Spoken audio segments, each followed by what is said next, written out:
Good morning students, class 11th। आज का विषय है कविता घर की याद। कवि है भवानी प्रसाद मिश्र। कविता का ये 9वां पद।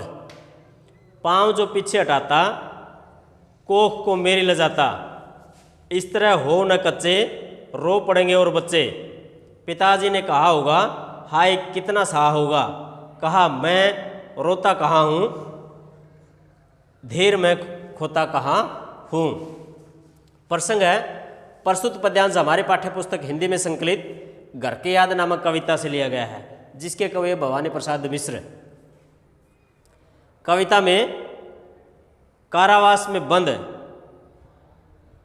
घर की याद का वर्णन किया गया है। घर की जो याद है उसकी आंखों के सामने तैरने लग जाती है। घर के सारे दृश्य उसके सामने एक चित्र के रूप में उभर करके सामने आते हैं, उन्हीं का वर्णन किया गया है। इस कविता में माँ भवानी प्रसाद की मिश्र यानी कवि की जो माँ है वो उसके पिता को समझाते हुए कहती है,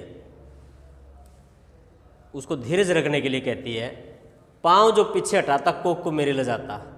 कि अगर कवि भवानी पाँव जो पीछे हटाता, कि मतलब अगर अपने जो लक्ष्य से पीछे हटाता तो कोख को मेरी लजाता, तो मेरी कोख को लज्जित करता।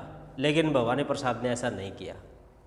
उसने सब भारत के स्वतंत्रता आंदोलन में भाग लेते हुए कारावास में बंद है, अगर वो अपनी मातृभूमि को आज़ाद कराने से पीछे हट जाता तो इससे सबसे बड़े अपमान की बात होती। लेकिन उसने अपमान नहीं करवा, मेरी कोख को लज्जित नहीं किया। एक माँ है, अपने बच्चे के प्रति विचार रख रही है उसके पिता के सामने, अर्थात अपने पति के सामने, कि बहुत अच्छा है वो तो कि भी जेल में गया, कारावास में बंद है, मातृभूमि की को आज़ाद कराने के लिए जेल में बंद है। अगर वो अपने पाँव को पीछे हटा जाता, अगर वहाँ से भाग जाता, उस आंदोलन में भाग न लेता, तो मेरी कोख को लजाता। लेकिन उसने ऐसा नहीं किया, उचित कार्य किया है, बल्कि अगर वो ऐसा नहीं करता तो अनुचित कार्य करता। इस तरह हो न कच्चे, रो पड़ेंगे बच्चे।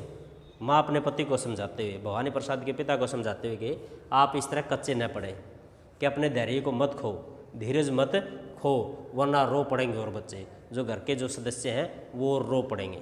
कि अगर घर का जो बड़ा सदस्य है अगर वो धैर्य खोने लग जाए तो बाकी दूसरे सदस्य भी अपना धीरज खो देते हैं। कि आप अगर इस तरह से आंसू बहाने लग जाओगे, अपना जो बच्चा है भवानी प्रसाद उसकी याद में अगर आप भी धैर्य खो दोगे तो दूसरे सदस्यों का क्या होगा, दूसरे बच्चों का क्या होगा। इसलिए आप धैर्य मत खो। पिताजी ने कहा होगा, हाय कितना सा होगा। भवानी प्रसाद के पिताजी ने कहा, अपने माता से कहा कि कितना सा होगा, कि मतलब छुप करके रोते हुए कहते हैं कि बहुत कितना सा, मतलब कितना दुख सा है, कहाँ मैं रोता हूँ, धीर में कहाँ होता हूँ। अपने आप को छिपाते हुए कि मैं धैर्य नहीं खोता हूँ, कहाँ मैं रोता हूँ। अपने आंसुओं को छिपा रहा है, छिपाते हुए कहते कि मैं कोई धैर्य नहीं खो रहा हूँ, मैं बिल्कुल भी नहीं रो रहा हूँ। लेकिन उसकी आँख जो है अपने दर्द को छिपा करके उसके सामने एक धीरज न खोने का अभिनय करता, नाटक करता है कि मैं बिल्कुल ठीक ठाक हूँ, उसको समझाने का प्रयत्न करता है। तो एक संवादात्मक शैली का प्रयोग किया गया है, ठीक है नहीं। भवानी प्रसाद की माँ और उसके पिता का वर्णन किया है, दोनों आपस में विचार विमर्श करते हैं। माँ जो है अपने बच्चे के प्रति इतनी वो है कि मतलब कि वो आज कारावास में बंद है तो अपनी मातृभूमि की रक्षा के लिए बंद है, अपने देश को आज़ाद कराने के लिए।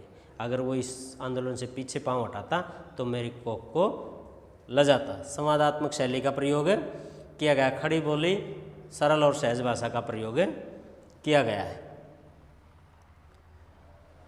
धीर का मतलब होता है धैर्य, लजाना का मतलब पीछे हटाना, अपमान करना, कि भाई अगर वो पीछे हटाते तो मेरी कोख लज्जित कराता। आशा होगा कि आपको ये पद्यांश समझ में आएगा।